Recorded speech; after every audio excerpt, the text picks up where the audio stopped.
Queridos irmãos, a paz do Senhor Jesus Cristo, é uma alegria poder receber cada um dos irmãos para mais uma disciplina, uma nova matéria. E quando eu digo nova matéria, não estou me referindo apenas ao fato de que hoje estamos iniciando o estudo de uma disciplina nova, mais uma matéria, mas sim porque de fato estamos nós aqui para estudar uma matéria nova dentro do currículo da ETAD. Desta vez vamos estudar a matéria chamada As Doutrinas do Homem e do Pecado. Este livro é novo, embora nós já tivéssemos em nosso currículo anteriormente uma matéria de conteúdo semelhante a este, que era chamada de Anjos, Homens e Pecado. O relacionamento entre Deus e suas criaturas era o nome da antiga matéria. Dessa vez, estudaremos a matéria Doutrinas do Homem e do Pecado, da criação à queda, da queda ao destino eterno. É uma disciplina nova, livro novo, novo autor, um conteúdo espetacular. Poucas vezes li algum livro sobre algum assunto e que se mostrasse tão completo no que pretendia fazer, como é o caso deste aqui, de autoria do missionário e pastor Daniel Pecota.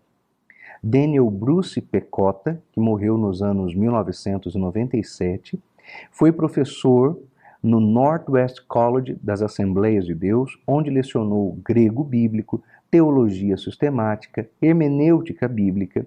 Depois de receber o seu diploma de bacharel pelo Southern California College, em Costa Mesa, na Califórnia, este autor obteve o mestrado em teologia no Fuller Theological Seminary, em Pasadena, na Califórnia, e também obteve o seu título de doutorado em ministério pela Phillips University, em Enid, Oklahoma. Um livro muito bom, os irmãos vão gostar bastante. Mas antes de irmos para a matéria, vamos fazer aquilo que é mais importante, falar com Deus e pedir a bênção do nosso Pai Celeste para o que temos diante de nós. Muito obrigado, meu Senhor, pela tua bênção, a tua autorização para o início de mais uma disciplina. Pelas vidas dos nossos alunos eu te louvo, pelas vidas de nós que estamos aqui ministrando e também operando esse estúdio, pela equipe que está comigo aqui. Obrigado, Senhor. Por todos os funcionários da ETAD que se envolvem para fazer com que essa aula chegue aos nossos alunos. Obrigado.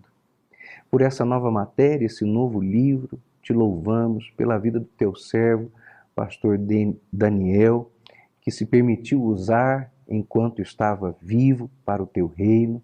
Obrigado, Senhor. Nos ajuda hoje a ministrar esse conteúdo e também a assimilar e aprender. Em nome de Jesus. Amém. Irmãos queridos, doutrina do homem, doutrina do pecado, nós ainda estamos tratando sobre aquilo que este conjunto doutrinário, sempre ensinado assim, homem e pecado, nos permite compreender que é a relação entre a criatura, neste caso, o homem, e o Criador, Deus, e este relacionamento manchado pelo pecado, conforme todos nós já sabemos.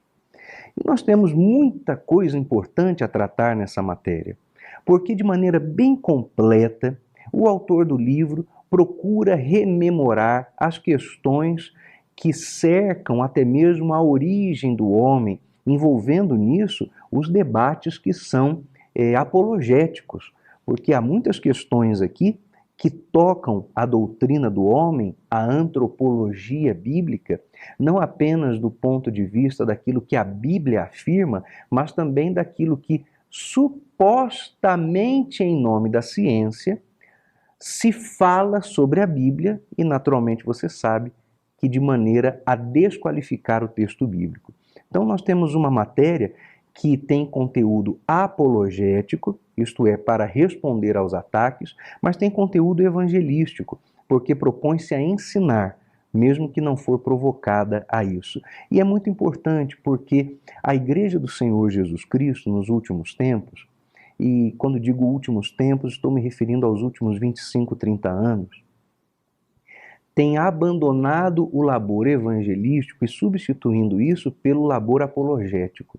E é péssimo, porque nós temos apologetas demais e evangelistas de menos. Nós precisamos voltar ao evangelismo.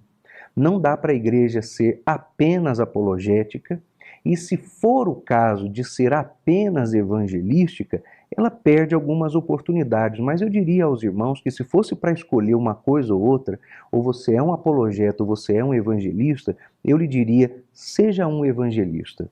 Porque o evangelista naturalmente oferece respostas apologéticas, mas muito dificilmente o apologeta age de forma missionária. Então nós temos diante de nós uma matéria que nos dá elementos para as duas coisas, para evangelizar, tarefa fundamental e primordial da igreja, e para fazer defesa da fé, que não deixa de ser algo importante, mas não está na mesma altura das questões evangelísticas. E esse livro tem este mérito. É apologético, mas não deixa de ser evangelizador em nenhuma das suas páginas. E eu fico feliz com isso, porque mostra o compromisso da ETAD com a palavra de Deus e com o seu cumprimento. Bem, nossa primeira lição trata a respeito da origem do homem. Nossos pontos principais são os pressupostos básicos dessa investigação, a criação. Será que existe uma evolução teísta? A singularidade do homem, o aspecto único e singular do homem, monogenismo, que é a ideia, a proposta, a verdade bíblica, melhor dizendo, da homogeneidade racial, que é diferente de igualdade racial. Igualdade racial é uma conversinha, é uma falácia política. Homogeneidade racial é a verdade bíblica a respeito da humanidade. Mas vamos ter tempo para isso ao longo dessa lição. E a própria antiguidade do homem. Então, a origem do homem, as doutrinas do homem e do pecado é a nossa lição número 1, a origem do homem. Os pressupostos básicos. A ciência não pode apresentar absolutamente conclusão alguma, porque todas as suas decisões estão sujeitas a mudanças. Um verdadeiro cientista está disposto a admitir que pode interpretar mal os dados e que suas versões filosóficas, aliás, suas visões filosóficas, afetam a sua interpretação das evidências. Na nossa busca pelo entendimento do homem, a sua origem e o seu relacionamento com o Senhor Deus, nós partimos de alguns pressupostos. E esse pressuposto não é aquele que, no senso comum, é identificado como pressuposto científico. Ora, e por quê? Queridos irmãos, aquilo que eu vou explicar aos irmãos agora não pode ser entendido como uma visão reacionária. O reacionário, por definição, seria o conservador sem propósito. Não estamos falando do conservadorismo como um fim nele mesmo. Mas quando falamos a respeito da origem do homem, nós estamos diante de um assunto que a ciência é incapaz de tratar. Ora, e por quê? Porque o pressuposto científico para cuidar dessa questão é antibíblico.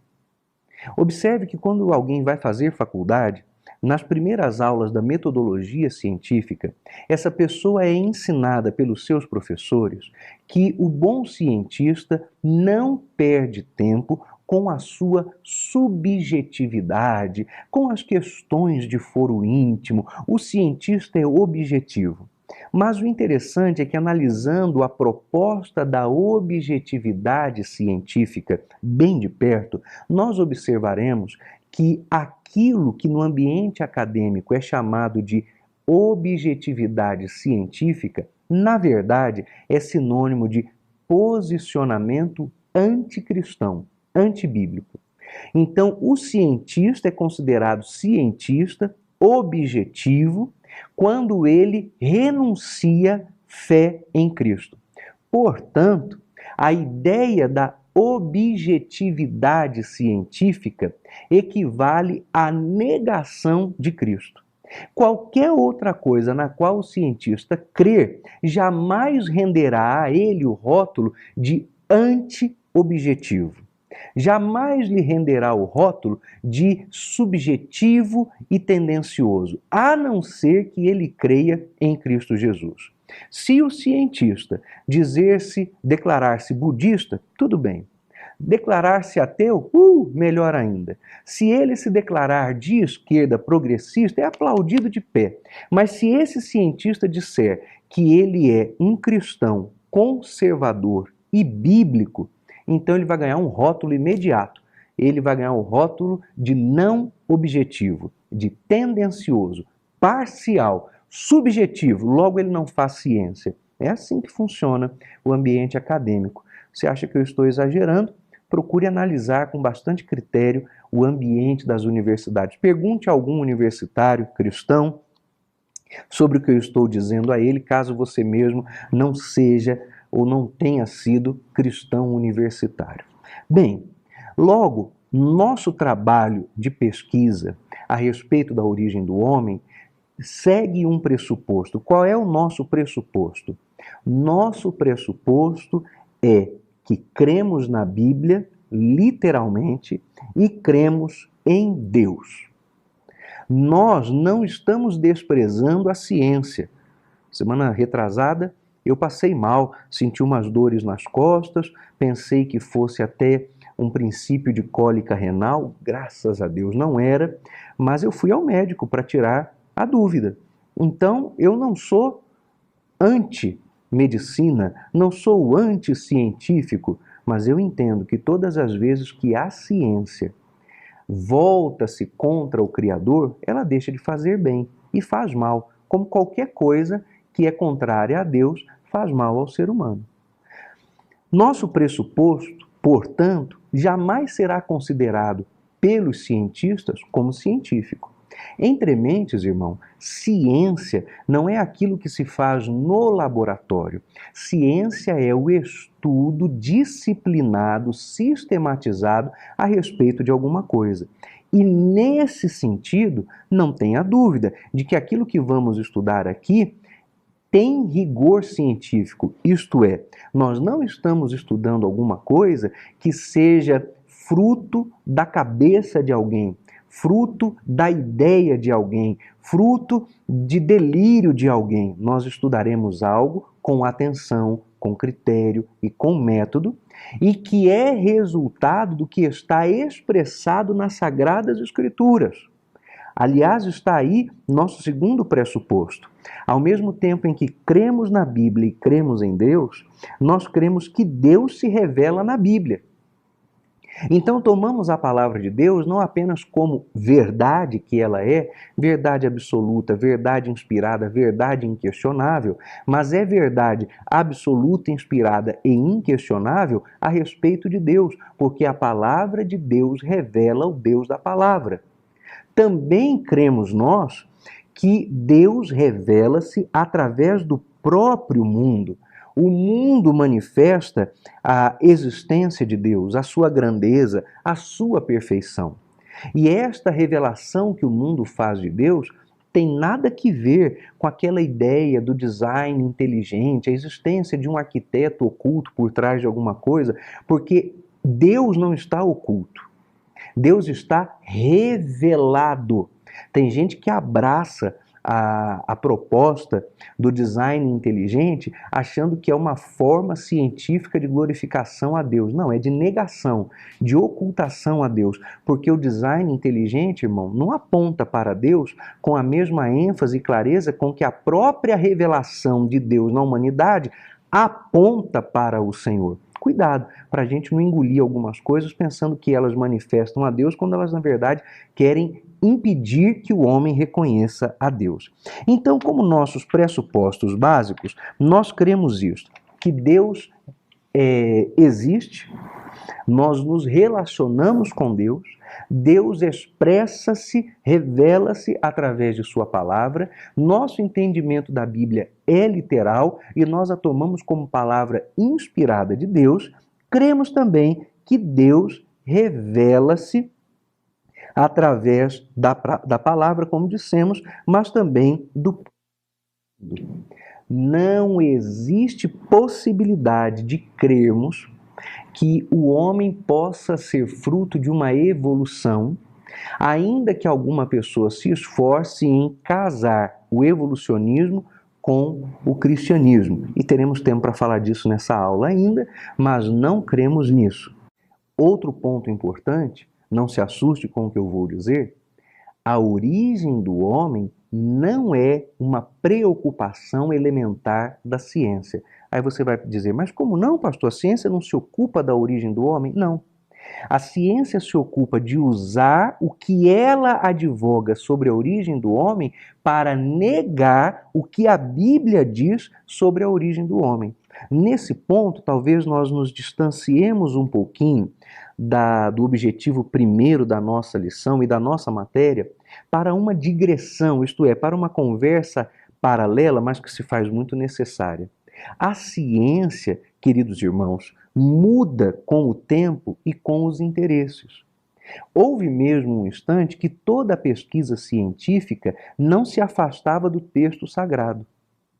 Mas este afastamento foi tomando cada vez mais força, se tornando maior, e hoje qualquer coisa, como eu acabei de explicar, para ser tomada por ciência, tem que estar voltada contra a Bíblia. Então, o objetivo da ciência, quando fala sobre a origem do ser humano, da vida, não é a própria origem do ser humano ou da vida, mas é a desqualificação daquilo que a Bíblia diz a respeito das origens da vida e do ser humano.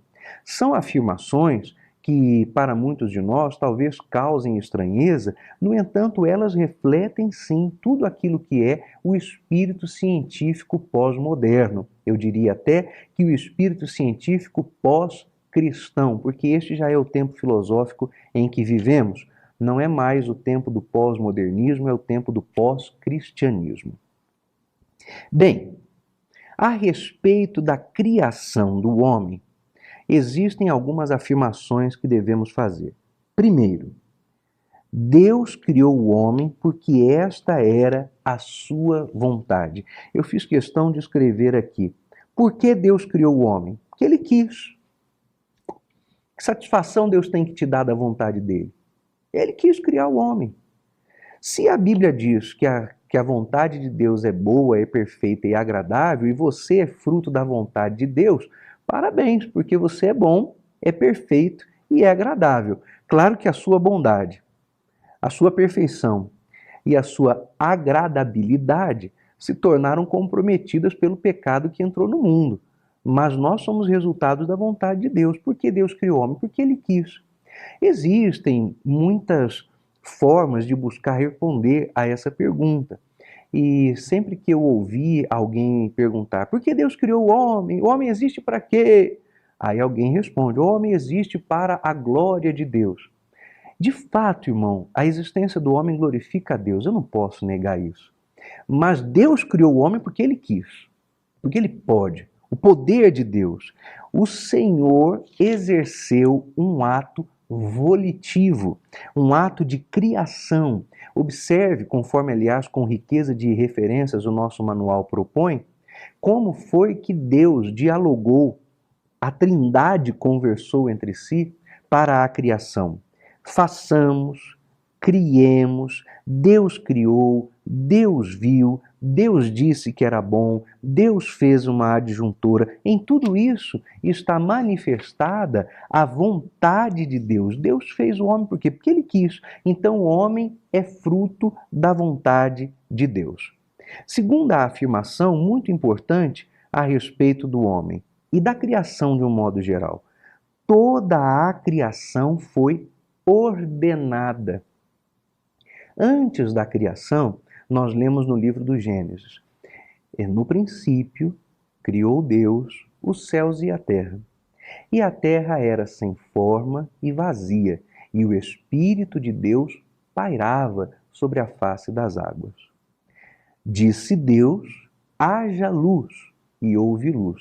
E viu Deus que a luz era boa, e foi tarde e manhã, e o dia primeiro. A partir daí, segue-se a sequência dos atos da criação. O que você observa é que esse ato de criação segue não apenas uma sequência, porque isso foi criado antes daquilo, mas é uma sequência lógica, não é apenas uma sequência ordinária, é uma sequência lógica. Portanto, a criação feita por Deus foi ordenada, coordenada, propositada. Na criação existe ordem, não apenas como oposto do caos, mas ordem como resultado de mandamento e execução. Trata-se, portanto, de observarmos a criação em sequência, em estágio, em etapas. Deus dá ordens, estas ordens estabelecem propósitos e estes propósitos são criados segundo a palavra de Deus. Observe que nada é deixado à própria sorte.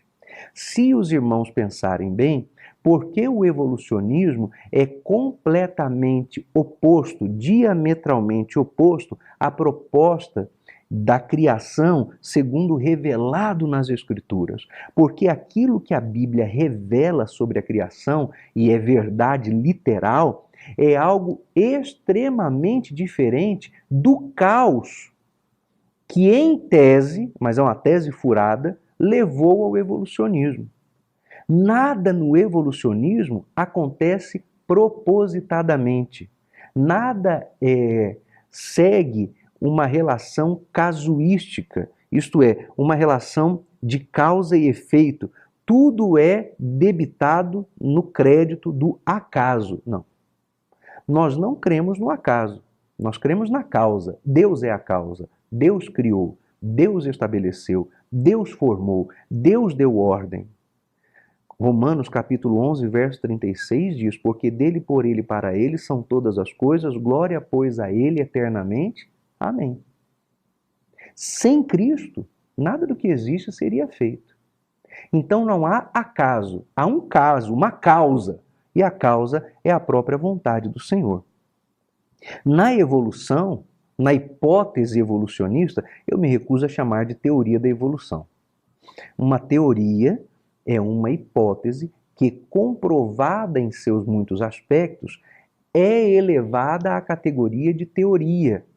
Isto é, uma proposta que, verificada e comprovada, pode ser tomada como parâmetro. Mas, irmão, o evolucionismo não tem comprovação. No meio científico sério, ele não tem comprovação. O evolucionismo só é levado a sério nas escolas brasileiras, só é levado a sério em escolas esquerdistas do primeiro mundo e pelo Jornal Nacional.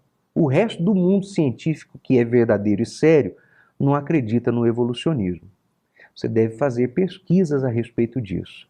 Não quero dizer que todo cientista que descrê do evolucionismo crê na criação conforme escrita na Bíblia. Não, seria uma bênção, mas não é fato. O fato, sim, é que nem todo cientista crê no evolucionismo. Muitos creem em outras coisas, mas não na evolução. O evolucionismo não é levado a sério, não nos círculos científicos sérios. Só é levado a sério nos círculos científicos, né? Vou usando essa palavra com muita mercê e muito favor, nos círculos científicos progressistas. No mundo sério, não. Bem, a criação foi ordenada. Há na criação ordem, propósito e relação de causa. Não há acaso na criação. Mas, conforme o nosso livro diz, há alguns problemas que nós precisamos responder biblicamente. Há algumas perguntas e todas elas são legítimas e elas requerem o nosso cuidado. Por exemplo, existem diversas perguntas que falam a respeito das teorias da origem do homem. Elas falam sobre a data da criação do mundo, a data da criação do homem. São questões que precisam de atenção. Quando falamos sobre esses problemas, Nós estamos falando de perguntas feitas à Bíblia. E quando a Bíblia responde a estas perguntas, o exercício é apologético. Então, por exemplo, conforme está contado aqui, houve um clérigo, um arcebispo irlandês, no século XVII, chamado Ussher. E ele fez uma conta, chegando à conclusão de que as sequências cronológicas contidas nas genealogias da Bíblia davam que o mundo havia sido criado cerca de 4.004 anos antes do Senhor Jesus Cristo. Isso nos colocaria, então, hoje, daqui para trás, a cerca de 6.000 anos da criação do homem no Jardim do Éden. Isso é uma informação do século XVII. Sabe-se, porém, que nas genealogias bíblicas não há erros, há intervalos. Por exemplo, quando certo personagem é apontado como filho de outro personagem, não necessariamente estamos falando de pai e filho, como eu sou pai do Estevão, meu menino, uma geração depois da outra. Mas certamente pode haver entre um pai da genealogia bíblica e seu filho 2 ou até 3 gerações. Ué, o que aconteceu então com as 2 ou 3 gerações entre este pai e aquele seu suposto filho? Quer dizer que não estamos falando de um pai e um filho, estamos falando de um avô e um neto, um bisavô e um bisneto? Exatamente isso. Mas por que esse intervalo? Porque as genealogias davam a preferência aos personagens de maior relevância. Eu vou contar uma coisa que aconteceu ontem com os irmãos, em minha casa, e os irmãos vão entender. Ontem o meu filho foi participar do congresso de adolescentes da igreja onde nós servimos a Jesus. Foi o seu primeiro congresso de adolescentes. E a igreja que nós servimos é uma igreja que tem muitas congregações. São 150 congregações espalhadas pela cidade de Campinas. E foi a primeira vez que o meu filho teve contato direto com o pastor presidente da nossa igreja. 150 congregações. O Estevão, meu menino, chegou para o pastor: pastor, é uma honra conhecer o senhor. Eu falei, mas que moleque liso, né? Garoto. É uma honra conhecer o senhor, pastor. E o pastor da igreja, o pastor Paulo Freire da Costa, olhou para o Estevão: ô, meu filho, amém, que bom, glória a Deus. Aí o Estevão perguntou para ele assim: o senhor me conhece? E coitado do pastor, é a pior pergunta para fazer para um pastor, né? E o pastor, com todo jeitinho: ô, meu irmão, eu não conheço. E aí o Estevão disse assim para ele: o meu nome é Estevão, eu sou neto do pastor Claudionor de Andrade. Ô irmão, antes de ser neto do pastor Claudionor, ele não é meu filho? É, mas ele achou melhor dizer para o pastor da igreja quem era o avô, que o avô é mais conhecido do que o pai. Observaram? Dependendo do contexto, a gente não volta para o pai, volta para o vô, para o bisavô. Esse intervalo é o mesmo presente nas genealogias. Então, nem sempre estamos lendo que fulano gerou a fulano, sendo este pai daquele, mas talvez tenhamos aí um intervalo geracional de 2 ou 3 gerações. Isso coloca o tempo de duração de uma genealogia, da genealogia bíblica, em perspectiva, bem superior aos tais 4.000 anos que o reverendo Ussher identificou. Talvez estejamos falando de 5, 6.000 anos, separando Adão e Jesus. Este intervalo, então, não seria de 6.000 anos, de hoje até Adão, mas talvez de hoje a Adão, de 7 ou 8.000 anos. E não é um problema. Esses 2 ou 3.000 anos a mais, na contagem genealógica, não cria problema, não torna a Bíblia um documento evolucionista, porque a Bíblia é a palavra de Deus e o mundo aconteceu como Deus disse lá no Gênesis, através de Moisés, pela inspiração divina, que aconteceu. Ponto. É assim que funciona. Bem, mas ainda há outros problemas. Por exemplo, alguém vai dizer: Tudo bem, eu concordo que o homem possa ter sido criado há uns 8.000 anos atrás. Tá bom, eu concordo. Mas e as ideias a respeito do planeta Terra terem milhões de anos? Aí nós temos algo para tratar mesmo. Bom, os irmãos, se assistiram a aulas que nós ministramos na matéria de escatologia, depararam-se com uma palavrinha nova tratada naquela disciplina, e a palavra é esta: criptocriação. Não vai confundir com criptomoeda, não estou falando de bitcoins, estou falando da criptocriação. O que são as criptocriações?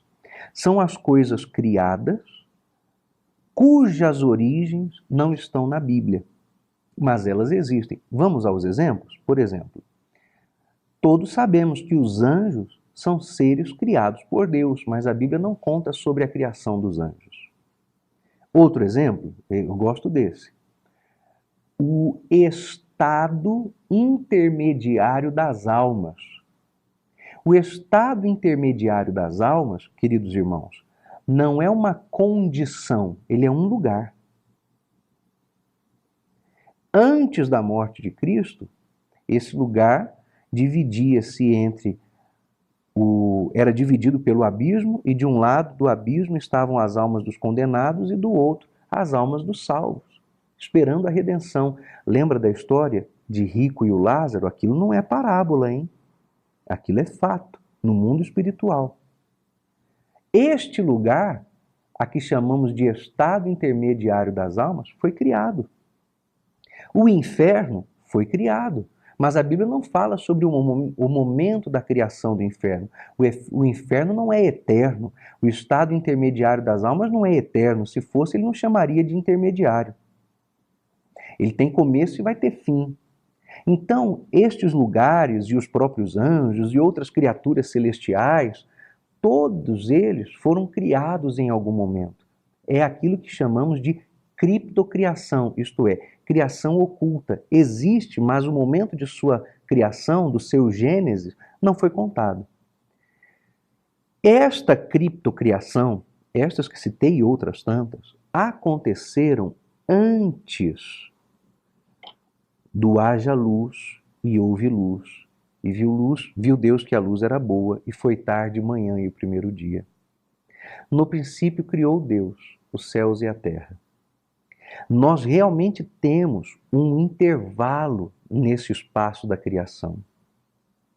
Porque Deus estabeleceu aquilo que nas minhas aulas eu chamo de o palco cósmico dos eventos pré-criação do homem, pré-criação do mundo. Ao lermos na Bíblia que a terra é sem forma e vazia, nós estamos lendo de algo que passou a existir no momento de criptocriação, mas que foi ordenado, coordenado a partir do instante do dia primeiro em que Deus disse: haja luz e houve luz. Essa massa informe sobre a qual o Espírito de Deus pairava pode ter não apenas milhares, como de fato neste ponto eu concordo, milhões de anos. E é por isso que certas medições cronológicas, certos estudos cronológicos, quando observam e investigam certos fragmentos do nosso solo, da crosta terrestre, chegam ao cálculo de milhares de anos, sendo que na história bíblica, considerando o primeiro dia da criação e considerando a criação como tendo 7 dias de 24 horas, de lá para cá nós teríamos de 6 a 8 mil anos. Como pode haver vários outros milhares? É por causa disso. Por causa das criptocriações. E o Espírito pairando sobre uma massa informe de água e terra, que Deus depois disse: haja separação entre a porção seca e a porção molhada. Aí você observa como é que essa porção seca pode ser medida cronologicamente por alguns experimentos químicos de medição e daí chegar-se ao cálculo de que essa porção tenha milhares, quem sabe até milhões de anos. É assim que se explica. É bem mais simples do que a gente pensa, né? Em teologia, as respostas simples são quase sempre as mais corretas.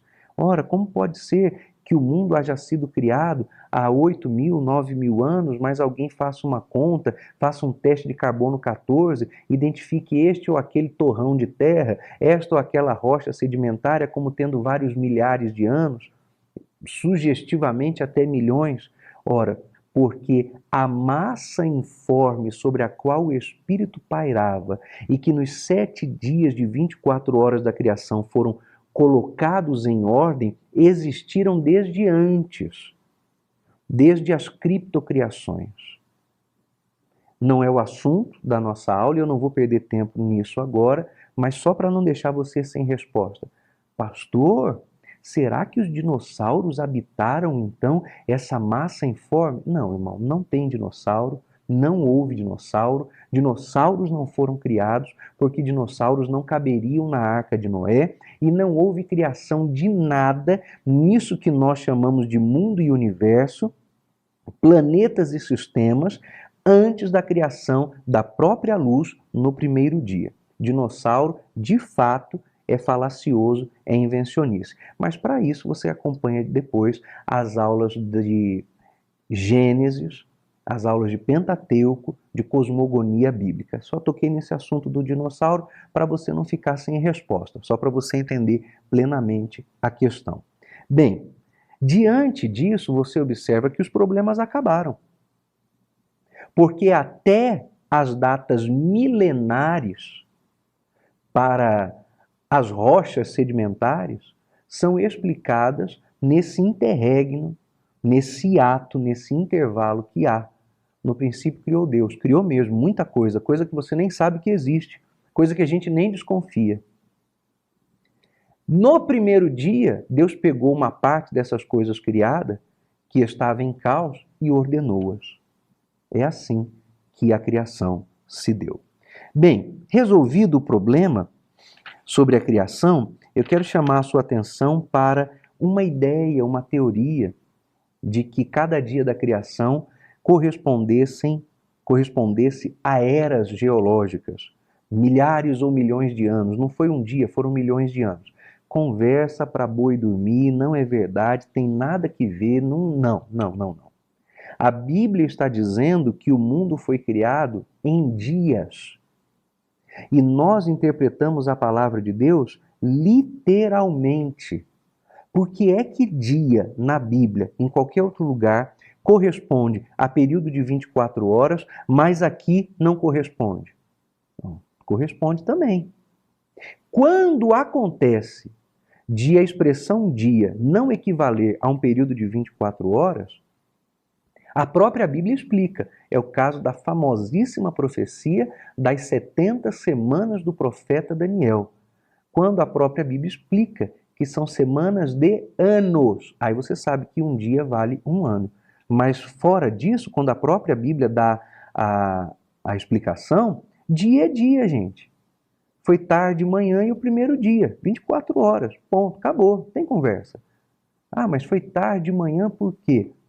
Na aula de Pentateuco também está respondido, mas para não deixar você sem explicação, porque o judeu começa a contar o seu dia a partir das 6 horas da tarde, não como nós que contamos à meia-noite. 6 horas da tarde já é o dia seguinte para o judeu. Então, por isso que o Shabá, o sábado, começa na sexta-feira às 6 horas da tarde. Eu morava numa cidade perto daqui, antes de mudar para Campinas, e pertinho da minha casa havia uma loja que era de uma família da igreja adventista. E essa loja vendia tapioca. Irmãos, uma das tapiocas mais gostosas que eu já comi na vida. E eles não abriam na sexta-feira, à noite, porque eles eram adventistas. Então, se você quisesse comer tapioca na sexta, tinha que ser até às 18 horas. 18 horas a loja fechava, religiosamente. Só abria no dia seguinte, no sábado, às 18 horas da noite outra vez. Porque o judeu conta o dia assim e o adventista faz assim também com o sábado. Tarde e manhã e foi o dia primeiro. Diante disso, ainda fica uma pergunta.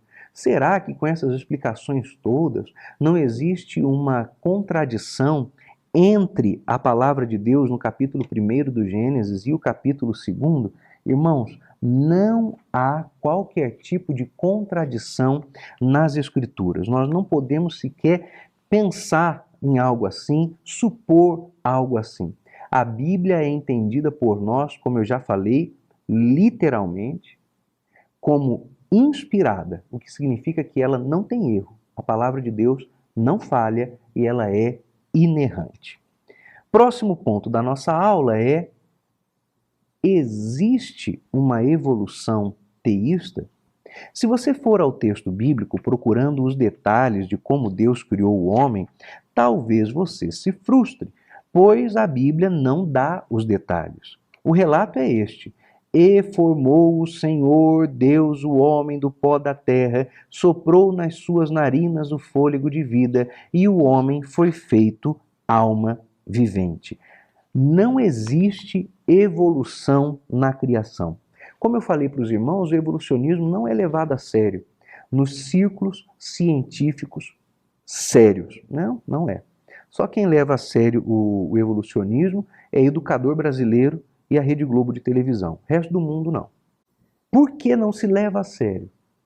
Porque o evolucionismo calca o seu argumento no ranqueamento genético. Lembra do ranqueamento? É aquela figurinha que começa com um símil. O que é o símil? É um primata. E aí ele vai desenvolvendo até chegar ao Homo erectus, né? O Homo sapiens, como diria a ex-presidente, a mulher sapiens também, né?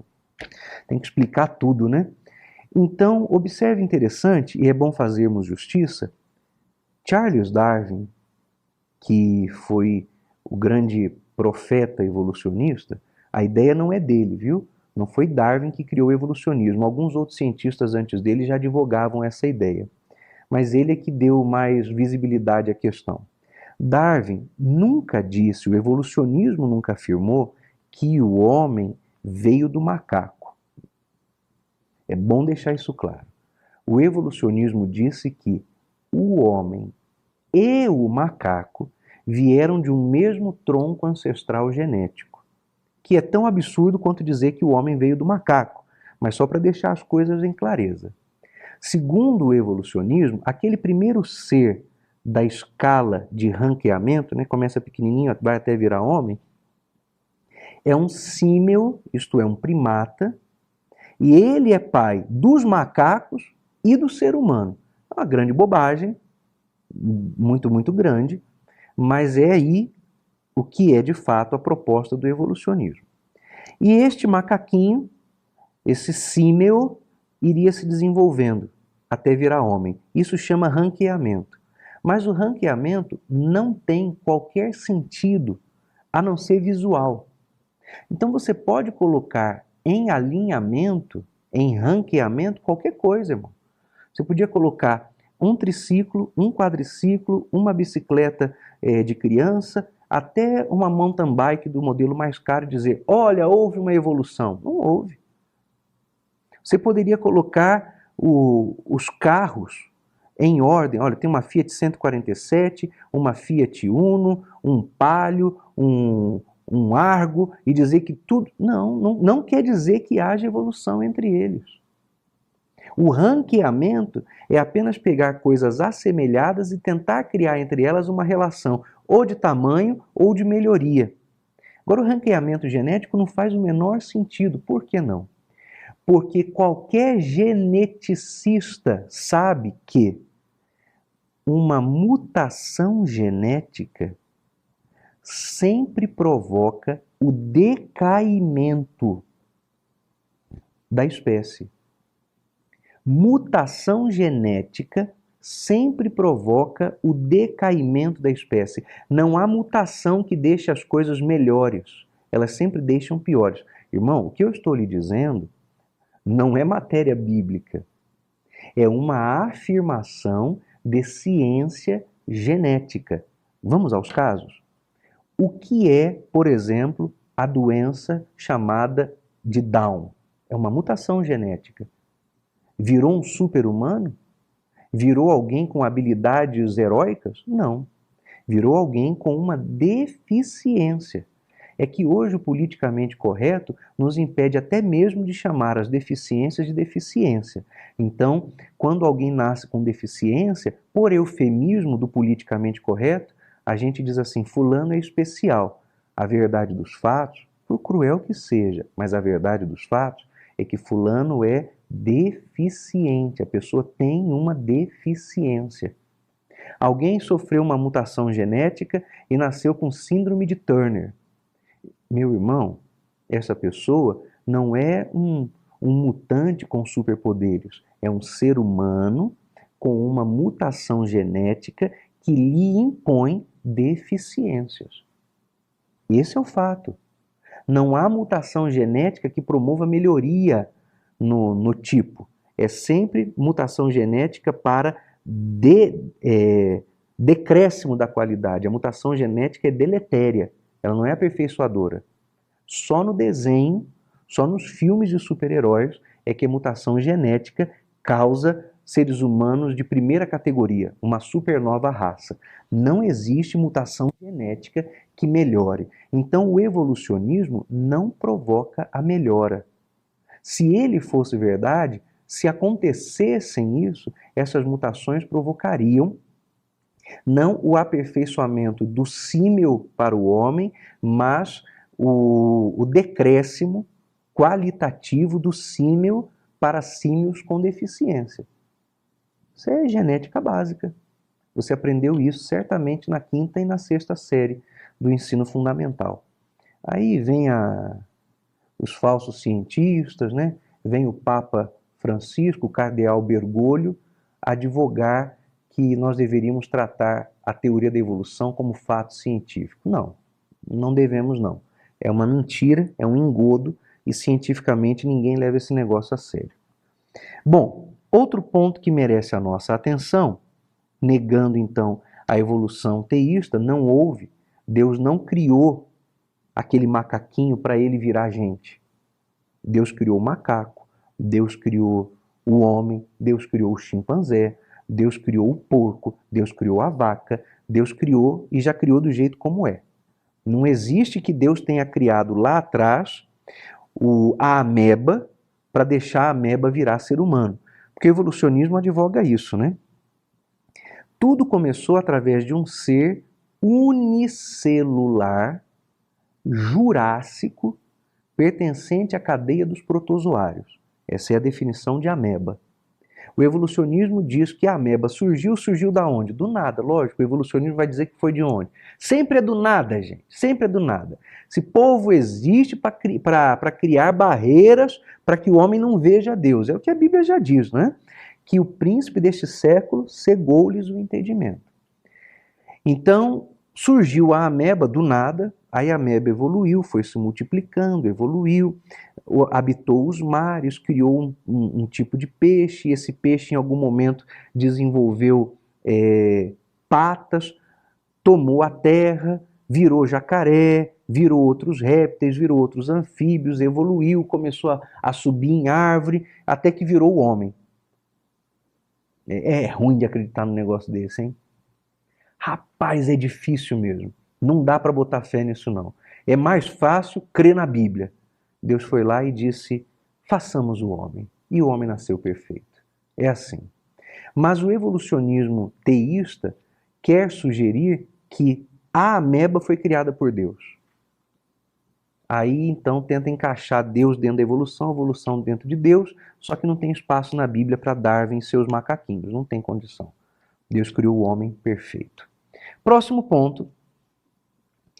A singularidade do homem. O homem é uma criação única. Há um outro conceito aqui que a gente vai ter que jogar no chão, e eu sei que está enraizado na nossa cabeça.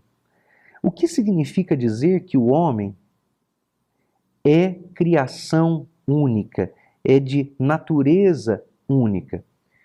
Que não existe nada no mundo igual ao homem. A natureza do homem é única. Esta é a singularidade que se mostra nas várias passagens bíblicas. Deus criou o homem à sua imagem e semelhança. Nada é igual ao homem. Qual é o conceito contra o qual nós nos voltaremos agora? O que você aprendeu lá na escola? Que o homem é um animal racional. Aprendeu isso lá? Aprendeu? Esquece. O homem não é um animal. Não, pastor, como não? O homem não é um animal? Não, o homem não é um animal. O homem é homem. O ser humano é ser humano. Animal é o cachorro. Animal é o boi. O boi é animal. O antílope é animal. O canguru é animal. O ornitorrinco é animal. O homem é ser humano. O homem foi criado à imagem e à semelhança de Deus. Ah, mas o homem não é animal racional? Não, o homem é imagem e semelhança de Deus. Eu não sou bicho não, gente. Eu não como ração. Eu, quando acordo de manhã, não simplesmente penso. Eu faço uso das faculdades cognitivas das quais minha alma e meu espírito foram equipados por Deus para ter. Animal racional? Não. Sou muito mais do que isso. Eu sou um ser humano, à imagem e à semelhança de Deus. Você, se quiser continuar sendo um animal racional, pode continuar. Eu sou imagem e semelhança de Deus. Mas, pastor, o homem tem coração, o cachorro tem coração, o rim do porco funciona no corpo do homem. É verdade mesmo, é verdade. Para você ver como é o caso interessante do homem que recebeu de Deus a criação para servi-lo. Porque Deus disse ao homem para ele crescer, multiplicar, sujeitar e dominar a terra. Olha que maravilha! Você vai dizer isso para um animal racional? Não, irmão, não. O homem é ser humano, imagem e semelhança de Deus. Esquece esse negócio de animal racional. Isso aí deixa para o seu professor da sexta série, porque é assim que a coisa é ensinada. Quando você diz que o homem é um animal, o que você está fazendo? Achatando o homem no evolucionismo. Vai lá, volta lá. Você não pode ser... Você é mais do que o macaco, mas não é tanto mais assim. Não, sou sim. Sou porque eu mando no macaco. O macaco foi criado por minha causa, não fui eu que fui criado por causa do macaco.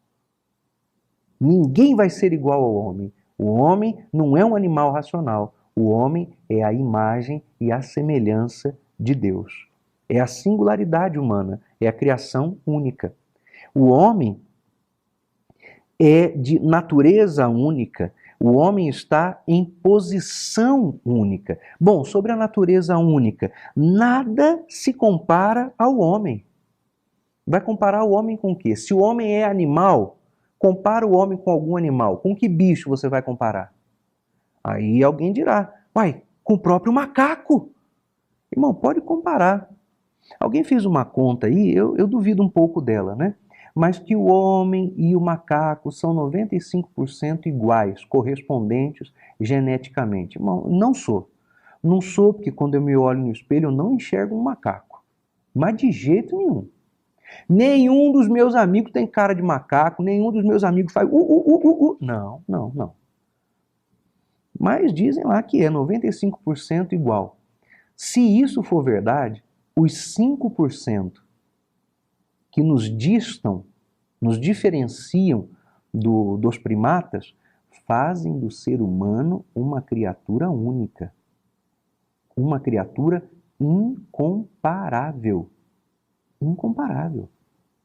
Ser humano não pode ser comparado a nenhuma outra criatura. Sua natureza é única, imagem e semelhança de Deus. Acabou. Não tem conversa. Posição única. O homem é privilegiado porque ele recebeu a ordem de povoar a terra. Quando você vai ao zoológico, já foi ao zoológico, irmã Esther? Já viu que lá no zoológico, quando você chega na frente da grade dos animais, tem um mapinha, às vezes é um mapa do Brasil, às vezes é da América Latina, às vezes é do mundo, dizendo esse animal é popular, é próprio dessa região. Já viram isso, irmãos? Pois é.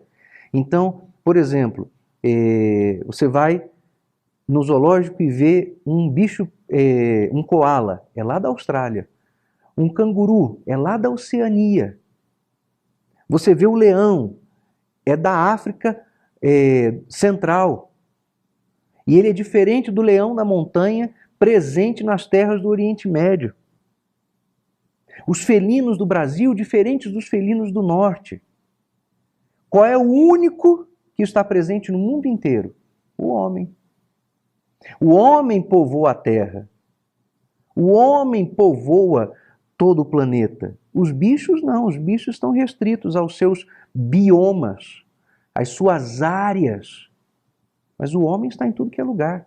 Gente, tem homem no Alasca, tem homem na Groenlândia, tem homem morando no Polo Sul, no Polo Norte, na África subsaariana, tem gente morando na Oceania, tem gente morando no meio do deserto, onde nem água tem, onde nem planta sobrevive. O homem povoou a terra. Você pega o carro, irmão, viaja por esse Brasil e anda, e anda, e anda, e anda. 12 horas de carro, 18 horas de carro, 3 dias dirigindo. Para onde você olha, tem gente. Você sai do sul, vai para o norte, atravessa todos os biomas brasileiros. Tem gente morando na Caatinga, no Cerrado, na floresta, no semiárido. Tem gente morando na Mata Atlântica. Tem gente morando na cidade, tem gente morando nas palafitas, enfiadas lá dentro do rio Amazonas. O homem povoa tudo. Tem gente morando em cidades, em vilarejos, no interior da China, em que se sabe, até hoje, nenhum ocidental pôs os pés ainda, mas tem chinês lá, tem homem morando lá. Porque o homem tem a posição única, ele habita o mundo inteiro, porque Deus disse para ele habitar. Agora tem bicho que não sobrevive fora do lugar onde está. Não tem como. Você vai tirar a coitada da capivara, que é um bichinho tão simpático, né? Aqui perto da Etade tem um monte de capivara. Ô, bichinho simpático e a capivara. Solta a capivara no deserto, irmão. Quero ver a capivara sobreviver. Não vai sobreviver. Solta a capivara lá numa savana, lá na África. Não vão sobreviver. Cada bicho é próprio de lugar. Agora o homem domina a terra inteira. É a sua posição única. Vai dizer para mim que o homem é animal racional? Nada. O homem é a imagem e semelhança de Deus. O homem tem posição única porque ele foi responsabilizado para cuidar. O homem tem posição única porque a criação serve para manter o homem. E é assim mesmo. Deus mandou a gente plantar, colher, ainda deixou matar os bichos para comer. É isso que Deus deu ao homem. Autoridade sobre a criação, domínio sobre a criação. Aí vem esses ambientalistas, esses ecochatos da esquerda, esses ecologistas progressistas, e ficam dizendo, ai, não façam nada com a natureza. Não, irmão, uma coisa é o ativista ambiental, que se puder, deixa a pessoa morrer de fome, mas não autoriza o abate de um bicho para alguém comer. Outra coisa é quem pratica a preservação ambiental. O preservador da natureza age com a natureza em relação de convivência. Planta, colhe, mata os animais para comer e nem por isso ele é um destruidor da natureza, um predador da natureza. Agora, o ativista não. O ativista é um ridículo que quer impedir o plantio de comida. Esse sujeito não conta. Então, nem vou perder tempo falando dele. Eu estou falando daquilo que Deus determinou. A natureza serve o homem, não é o homem que serve a natureza. O homem se serve da natureza, mas ele cuida dela.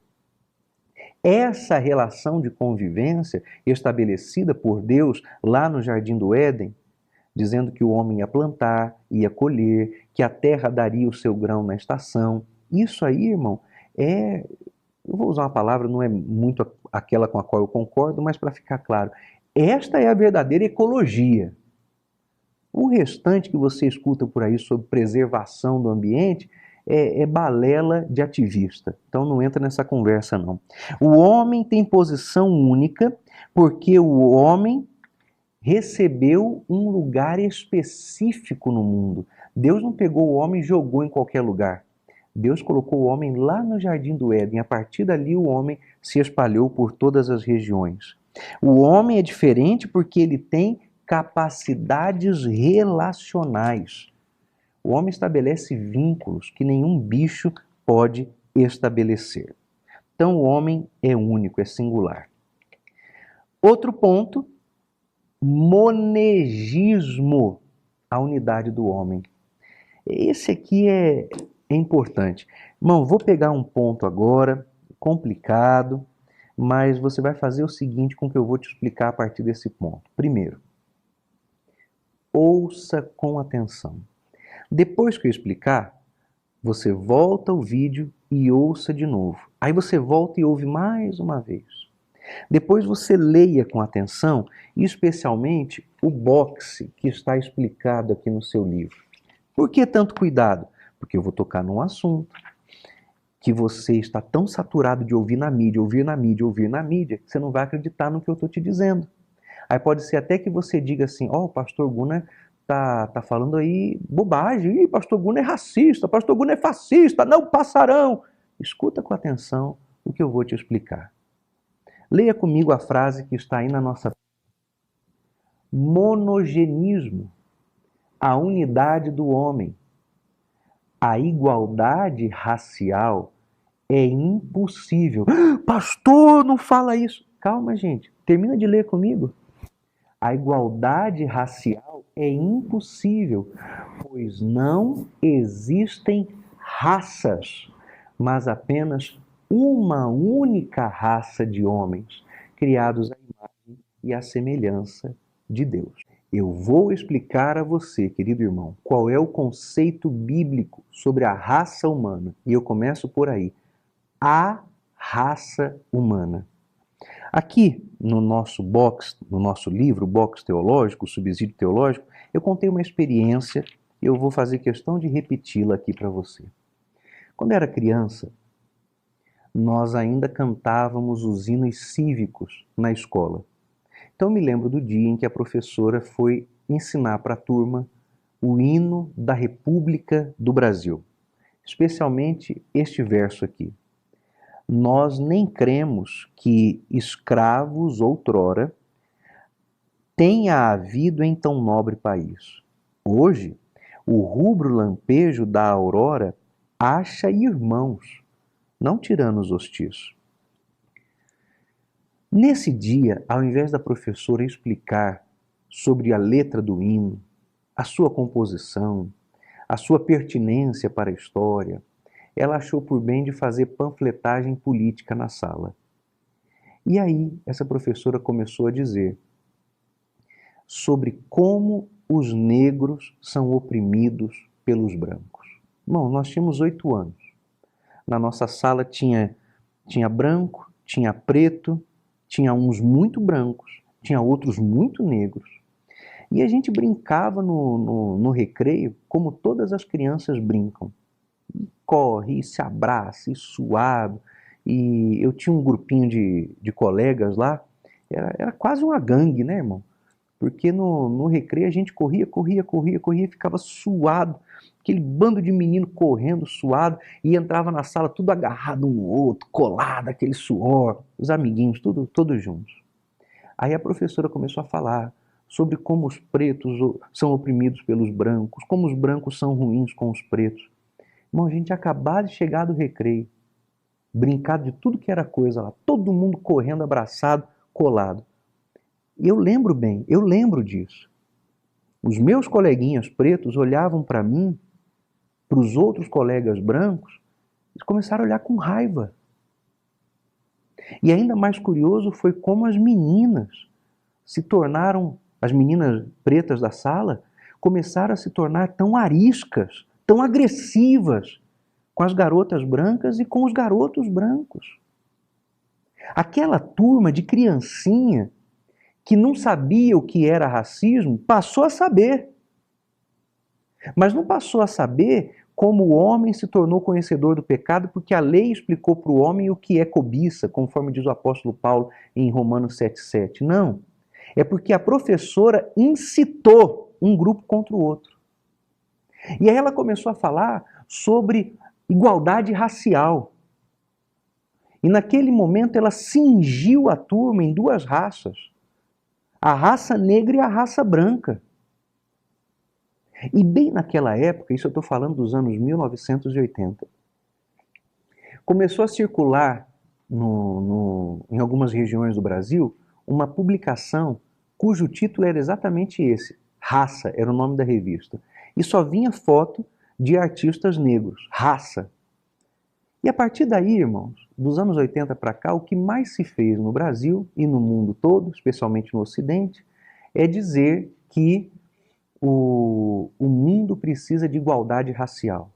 A raça preta, a raça branca, a raça amarela, a raça indígena, a raça isso, a raça... Meu irmão, não existe igualdade racial por uma razão. Porque não há raças de seres humanos. O que há é a raça humana. Deus criou o ser humano. Depois, os seres humanos foram se espalhando pela face da Terra e por um processo que ainda é um pouco misterioso, embora ele possa ter algum tipo de explicação científica, ainda é misterioso. Como a raça humana se apresentou de forma tão multifacetada. Os esquimós, por exemplo, têm os seus olhos puxados, como têm os olhos puxados os asiáticos, mas eles têm as órbitas oculares bem cheias de gordura, né? Tem o rostinho assim, os olhos bem gordinhos. É diferente do olho puxado do chinês, do japonês, do vietnamita, que tem feições bem mais magras, né? É complicado explicar, embora se possa ter alguma referência científica, porque os nascidos na África têm a sua pele tão escura, mas os povos nórdicos têm a sua pele tão clara.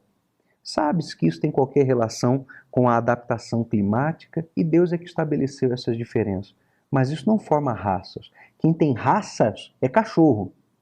Cachorro tem raças. Papagaio tem. As ararinhas têm. Os pássaros têm. Ser humano não. Ser humano é uma raça, a raça humana.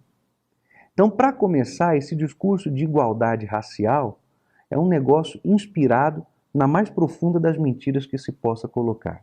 Pastor, o senhor está dizendo que não existe discriminação? Não, não, o assunto não é esse. O assunto que estou falando aqui é de igualdade racial. É uma mentira, porque não há desigualdade racial quando você só tem uma raça. Mas já que tocamos aí no ponto do preconceito por causa da cor da pele, irmão, não estou dizendo que não tem, não. Tem. E naquele dia a professora fez com que ele existisse. Ela o provocou. Ela o tornou conhecido e experimentado.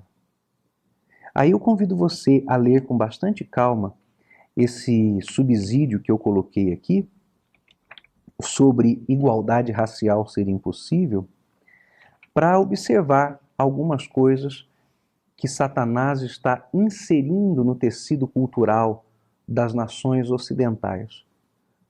E por que ele faz isso nas nações ocidentais? Porque as nações ocidentais são as nações de retrospecto histórico protestante e as que são responsáveis por evangelizar o mundo e ganhar almas para Cristo. Como o diabo conseguiu esgarçar o tecido social dessas nações com esses discursos mentirosinhos, falaciosos aqui sobre igualdade racial, essas nações estão se perdendo e perdendo a sua vocação evangelística. Enquanto você observa, por exemplo, que lá na China, ninguém perde tempo com esse negócio de povos indígenas, povos quilombolas, povos brancos. Todo mundo lá é chinês, meu irmão. E se não quiser ser, vai apanhar.